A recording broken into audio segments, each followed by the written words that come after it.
The United States has the world's top number of coronavirus deaths, and 33 million Americans have now filed for unemployment. U.S. officials are saying this is a catastrophe on par with 9/11 or Pearl Harbor. Many have accused the U.S. government of dropping the ball, failing to provide adequate health care and effectively mobilize relief. However, the New York State Governor, Andrew Cuomo, has found some saviors to help reimagine New York in the aftermath of the pandemic: billionaires. Cuomo has given Eric Schmidt, the CEO of Google, the task of helping to reimagine New York in the aftermath of the pandemic with telehealth, remote learning, and broadband. Probably the best mind in this country, if not on the globe, to do this. Is, I believe, a true visionary, especially in the field of technology, and that's Eric Schmidt. And we've asked him to come work with us. Now, Google has already earned the distrust of millions with their Project Nightingale that acquired the personal medical records of millions and their ownership of Fitbit. The New York governor has also decided to bring Bill Gates on board. Bill Gates, the Microsoft founder and billionaire, is set to help revolutionize schools across the state. Bill Gates is a visionary in many ways, and his ideas and thoughts on technology and education he's spoken about for years, but I think we now have a moment in history where we can actually incorporate and advance those ideas. Advocates of public education have slammed his initiative as pushing privatization. Both the Gates Foundation and Andrew Cuomo have a history of pushing privatization and agendas that have the potential to destroy public schools. This collaboration raises a red flag and real questions about what shape our reimagined public schools will take post-pandemic and whether they will be recognizable as public schools at all. The Gates Foundation are big advocates of Common Core, an initiative aimed at advancing America's performance in education, which is already quite low, especially in the field of mathematics. The program actually has made things worse since 2013 when it was implemented. At this point, test scores are at a historic low.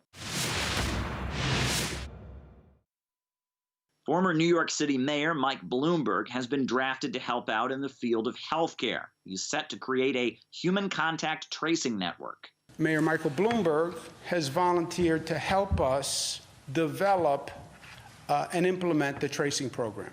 We thank him very much for taking it on, because it is going to require a lot of attention, a lot of insight, a lot of experience, and a lot of resources. Big tech, long based out of Southern California, is now setting up shop in the Big Apple. Many fear that while this could create billions of dollars in profit for the Silicon Valley monopolies, it'll result in even more dependence from New Yorkers on these mega corporations.